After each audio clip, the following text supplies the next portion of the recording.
欢迎回到江峰世界，朋友们好。现在中共的大老板明明还坐在龙椅上，可门外的御林军已经悄悄换成了别人的班底。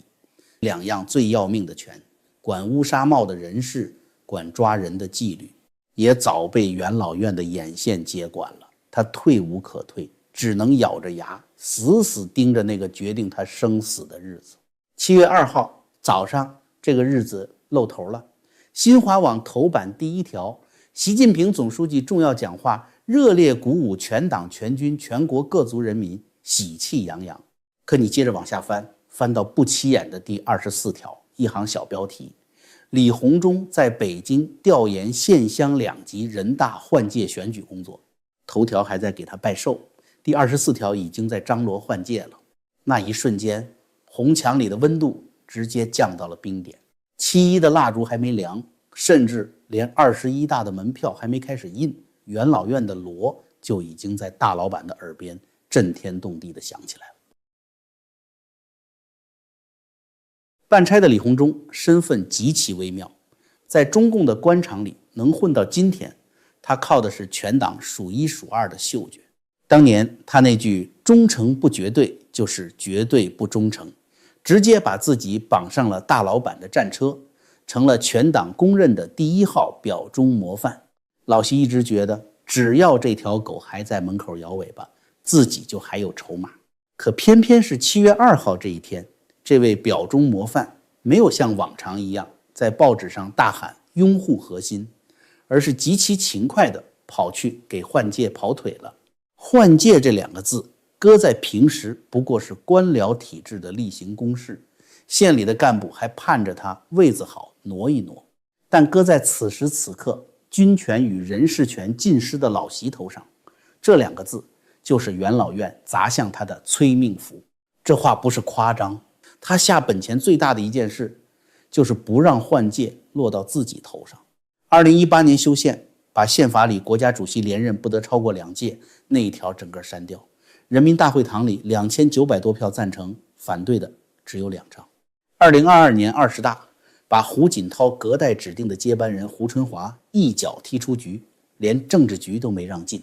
还是那场20大的闭幕式，当着全世界的镜头提出交班的胡锦涛老爷子被人架着胳膊带出了会场，任期接班人提交班的人全给他清了场。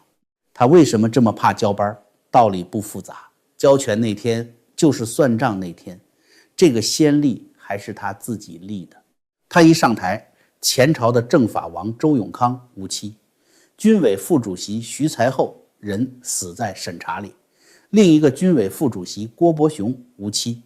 规矩让他破成这样，他敢赌接班的人对他客气吗？何况如今这笔账比10年前厚得多。墙外的说法，李克强案的人证物证攥在元老们手里。美国人去年在谈判桌上亮过一份中共权贵海外资产的名单，20万亿美元，上面有大老板他们家，没有胡锦涛，没有温家宝。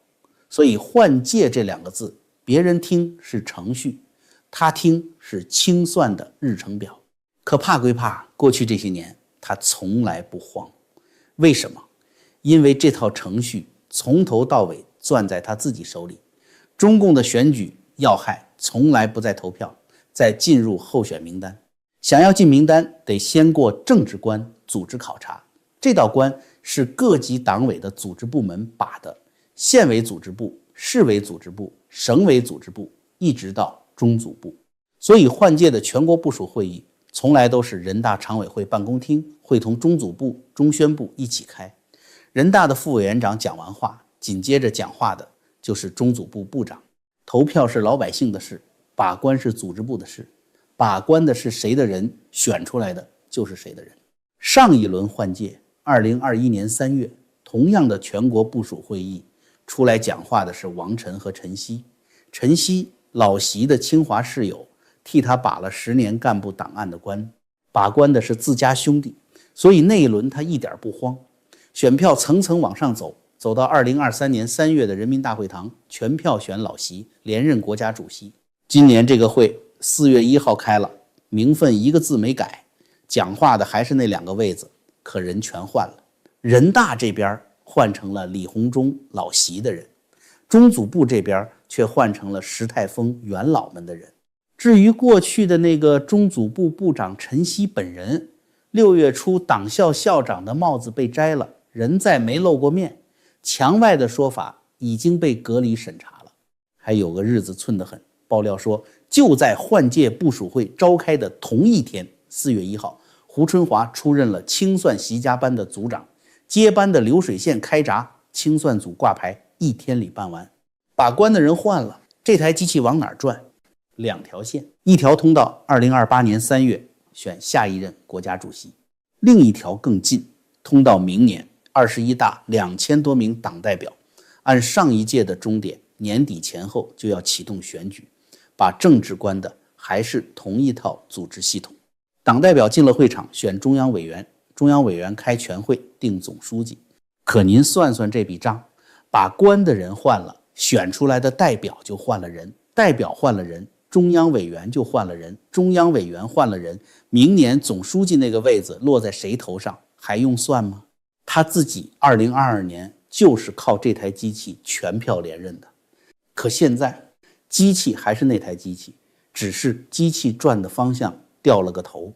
李鸿忠挑在这个节骨眼上高调的去调研换届工作，这就等于是在当众向全党宣布，别看上面那位还在挣扎，接班的流水线已经开动了。新华网登了，人民网登了，全国人大的官网也登了，在同一天给同一件跑腿调研的事情腾出如此显眼的版面。而且您注意，上一轮换届部署会开完，各省自己办去了，翻当年的报道，没见哪位副委员长专门下场调研。这一次会开完3个月，排名第1的副委员长亲自出马，这是5年前没有的规格。在极其讲究政治规矩的中共话语体系里，这是一次昭告全党的无声通告，大局已定。管帽子的权力已经不在他手里了，去敲新班子的门吧。新一轮的乌纱帽分发已经由元老院掌控的中组部正式开工了。老观众可能还记得2件事，他们让李鸿忠在官场上名留青史。第一件，2010年他还是湖北省长，两会上面对记者的敏感提问，他脸色一沉，当众伸手抢走了党报记者的录音笔，全国哗然。这时候的他满脸写着跋扈与蛮横。第二件更绝，就是他那句名言的出处。2016年天津市委书记任上，他把忠诚不绝对就是绝对不忠诚这句话第一次说给了全党听。文革结束之后，公开表忠心能表到这种肉麻程度的，他是头一份，也就是靠着这首近乎厚颜的表忠绝活。他一路绿灯进了政治局，最后被安插进全国人大，当了排名第1的副委员长。当时墙外的政坛观察家都心照不宣，把李鸿忠放进人大是带着特殊任务的，他就是老习塞进人大的一个眼线，用来死死盯住人大的当家人赵乐际。因为人大这个口子太关键了，他管立法，管任免，甚至管罢免。在党章和宪法框架内，真到了要摊牌的那一天，所有的合法程序都得从人大走。老习不放心，所以必须放一条最忠诚的猎犬在旁边，死死守住这道最后的防线。可您再看看今天，这道防线已经彻底失守了。就在上个礼拜6月26号，全国人大常委会一口气免去了一长串高官的职务。这些躺在免职名单里的人，几乎清一色都是老习这几年费尽心机扶持上去的嫡系人马。更要命的是，反过来那头，老习一直想除之而后快的军中猛将张幼霞和刘振立，今年1月就官宣立案审查了。可人大常委会今年开了4次会，罢免的名单一串接一串，偏偏这2位的代表资格动都不动，至今稳稳地挂在军队代表团的名单上，免掉的全是他的人，立了案的反倒留着。这说明人大这个合法性绞肉机控制面板的钥匙早就已经不姓习了。本该在人大内部充当钉子，替老习死守最后阵地的李鸿忠，非但没有据理力争，反而在这个星期屁颠儿屁颠儿地跑出来。亲自给元老院和改革派主导的换届工作去跑腿去站台了。这可太有意思了。李鸿忠这种人搞建设谋发展可能平平无奇，但要在中南海里论闻风向看脸色，全党没有几个人能比得过他。他这一辈子的平步青云，每一次都是精准地踩在风向转变的节点上。对这样一个视政治安全高于一切的精致投机分子来说，眼下最该躲着的差事就是高调操办换届。因为换届这2个字无时无刻不在提醒所有人，上面那位的任期到头了。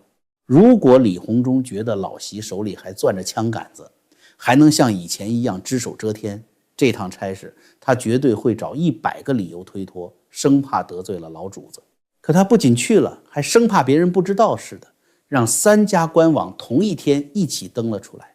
这是一封公开呈递给新班子的降书。这封降书为什么递得这么急？他心里的账算得比谁都清楚。墙外的判断里有一张名单，您当爆料听。习家班的政治局委员何立峰、李鸿忠、陈明尔、黄坤明，这4个人里至少要下去2个。而他自己1956年生人，到明年整71岁，按7上8下的老规矩，横竖都是要退场的人。所以这封降书上写的是什么？不难猜。各位老领导，我以前那些谄媚的口号不过是逢场作戏，现在风向变了，我李鸿忠第一个认清形势，我不做盯梢的钉子了，我来给各位跑腿，只求在21大新班子尘埃落定的时候，让我平安落地，千万别送我去秦城。您瞧，连全党最会表忠心，曾经把老习捧上神坛的头号孝子，在闻到军权和人事权一手的气味后，都开始急不可耐地给换届的马车抬轿子了。这说明在官场的底层逻辑里，大家已经看穿了这位核心在21大前强弩之末的真面目。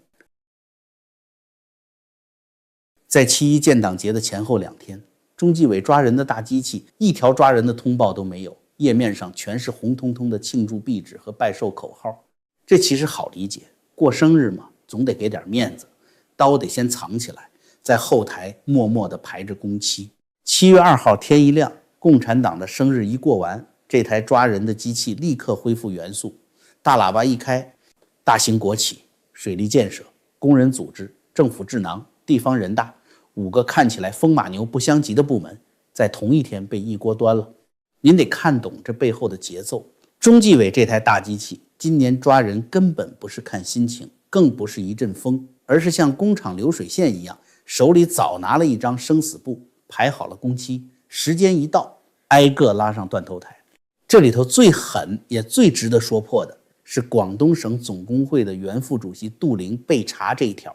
就在前一天，也就是7月1号，全国总工会的1号大老板刚刚换了人，换成了民政部部长陆志源。上头刚换了大老板，下面接着就抓2老板，1个星期之内把工会这个口子洗了个干净。为什么元老院和改革派要这么着急对工会动手？您想啊，工会是管谁的？是管全中国千千万万工人和打工人的。现在的经济有多烂，工厂倒闭，老板跑路，欠薪，罢工的事情每天都在发生。这是社会最底层也最容易爆炸的一颗超级炸弹，而工会就是这颗炸弹的防爆阀门，把原来的阀门拆了，塞进自己绝对信任的人陆志源。这就是为了防范接下来可能发生的底层大动荡，提前把看门狗换成自己人。除了防爆阀门，老习的私房钱袋子也被人抢走了。就在6月30号，国资委换了新老板，叫程福波，中共保守派的人到场宣布，这项任命的是中央组织部。而被换掉的前任老板张玉卓是谁的人？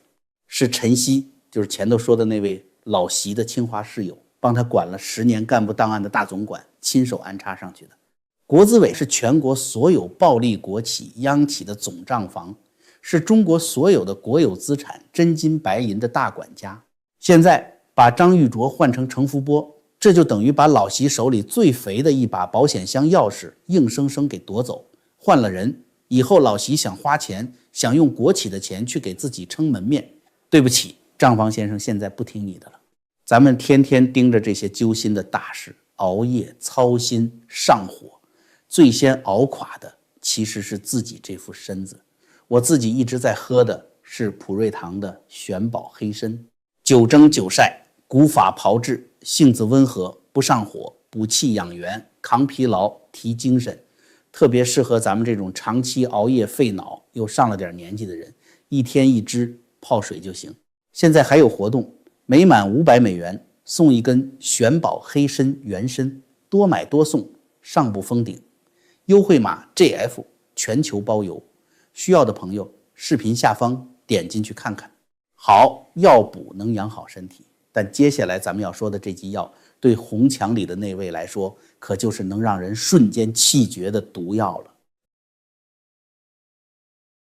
7月2号，新华网上还挂着一条风光的喜报，习近平党建思想智库报告发布。习近平党建思想是最近才密集刷出来的新招牌。6月底开始，军网、长安网、纪委网站一路系列解读、系列述评。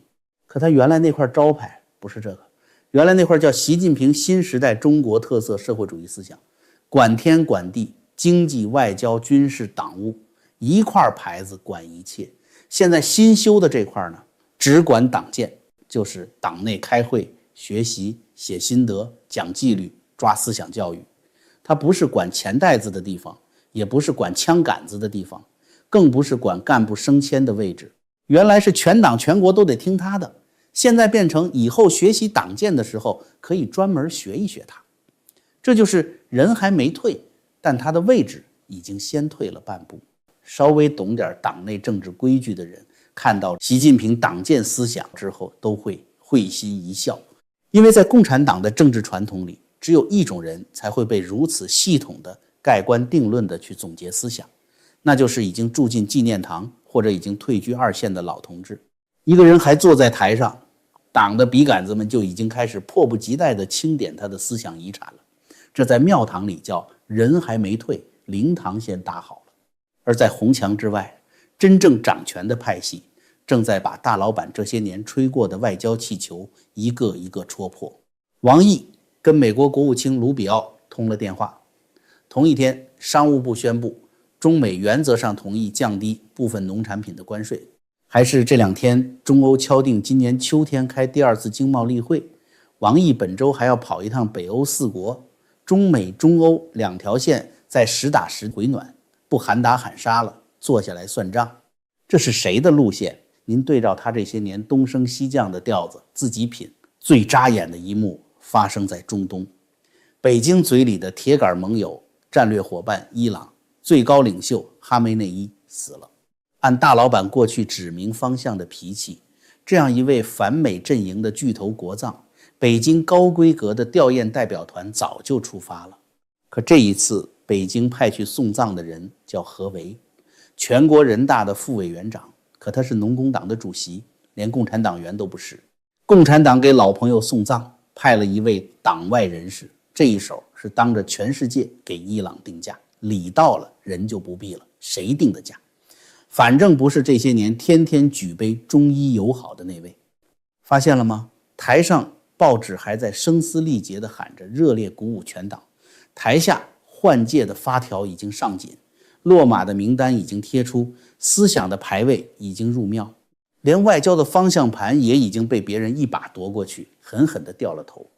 时钟正一分一秒地走向那个传闻中的5中全会，墙都还没倒，但全党最会看风向的那只狗已经转过身，向着新主人摇起了尾巴。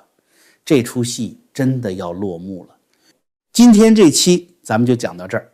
要是您觉得这盘棋讲透了，麻烦点个赞，订阅一下频道，再转给几个还在看新华网头条的朋友。咱们下期见。